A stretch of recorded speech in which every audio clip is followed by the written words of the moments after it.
Good morning. I'm in the book of Luke this morning, and to be honest, I'm kind of in the 13th, 14th, and 15th chapter. And in this segment, man, it seems to have got me a little bit passionate and fired up sitting at the table by myself at 4:15 in the morning. It's it solidifies my intent. My This is a purposeful intent to follow the Lord with all my heart, to turn from all the sin in my life. You know, you're responsible for what you know of. You're responsible for the training of yourself to know sin, to know good from evil. So there's no problems there. I know what's right. I know what's wrong. And the reason I know it is because I allowed God to establish, excuse me, what's right and wrong in my life. And so I'm very aware of it. I'm very aware when I'm being rebellious. And the hardest thing is always not looking at the plank in another man's eye, but worrying about our own life while walking with one another and encouraging one another. And I'm going to touch on a verse on that in a minute. But I guess what I've noticed was this theme of Jesus's focus on keeping us aware that the kingdom of God was narrow, that few would find it, few would enter in, because few would turn from their sin, give up their life for His sake. Few would be willing to take up their cross and follow Him and press on towards your heavenly homeland. That has to be your focal point, that you set out in front of you, that I want to mark out a path and I'm headed there. I'm just going to read one little thing in Luke 13:22. It says, Jesus went through the towns and villages teaching as He went, always pressing on towards Jerusalem. Are you pressing towards the new Jerusalem, the one that comes down from heaven, the city that we occupy when we are raised from the dead, for those who will be raised to everlasting life? So Jesus was focused on pressing on towards Jerusalem. We should be focused on pressing on towards Jerusalem. He replied, work hard to enter the narrow door to God's kingdom, for many will try to enter but will fail. So that right there alone is powerful words. Jesus is telling you to work hard to enter. He says, when the master of the house has locked the door, it will be too late. You will stand outside knocking and pleading, Lord, open the door for us. But He will reply, I don't know you or where you come from. Then you will say, but we ate and drank with you. We taught, and you taught in our streets. And He will reply, I tell you, I don't know you or where you come from. Get away from me, all of you who do evil. In other versions, it says, get away from me or depart from me, all you who break my commandments. Because the breaking of His commandments or the not keeping of them is evil. There will be weeping and gnashing of teeth, for you will see Abraham, Isaac, and Jacob, and all the prophets in the kingdom of God. But you will be thrown out. And people will come from all over the world, from east and west and north and south, to take their places in the kingdom of God. And note this, some who seem least important now will be the greatest then, and some who are the greatest now will be least important then. You know, Jesus had been invited in this next chapter to a feast at the Pharisees' house, and he tells them, you know, when you put on a luncheon or a banquet, don't invite your friends, your brothers, your relatives, your rich neighbors, for they will invite you back, and that will be your only reward. Instead, invite the poor, the crippled, the lame, and the blind.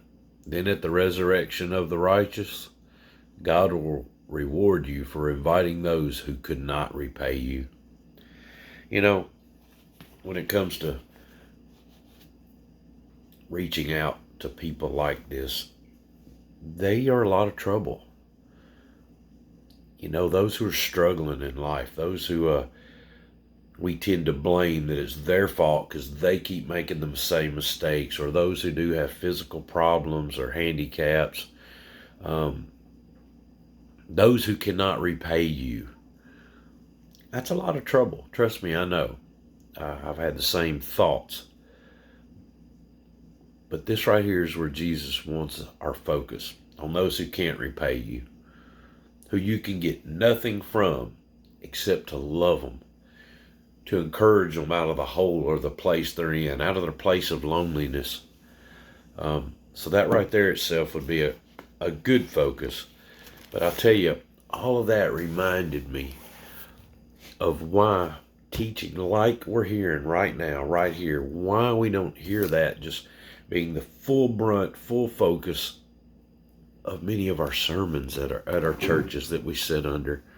You know, when I'm reading the words of Jesus, this was his every teaching moment. They were all very pointed, very focused on turning from sin and marking out a path for your heavenly homeland, and having a heart change of compassion, mercy, and humility while doing it. It wasn't about rule keeping, it was about having a change of heart. And that focus is really pointed out in the book of Joshua. When Moses had died, Joshua was given commands by the Lord, and this should go to every one of us. And I want to point out that all of the exploits of the Israelites were meant to paint shadows that conveyed spiritual truths to us. So when you read these, you should be able to see the shadows. Here, let's see here. I want to see. Oh, this is the Lord telling Joshua. He says, "Be strong and courageous, for you are the one who will lead these people to possess all the land I swore to their ancestors I would give them. Be strong and very courageous." That's twice. "Be careful to obey all of my instructions Moses gave you. Do not deviate from them, turning either to the right or the left. Then you will be successful in everything you do. Study this book of instruction continually." Do we do that? "Meditate on it day and night, so you will be sure to obey everything written in it. Only then will you prosper and succeed in all you do. This is my command. Be strong and courageous. Do not be afraid or discouraged, for the Lord your God is with you wherever you go."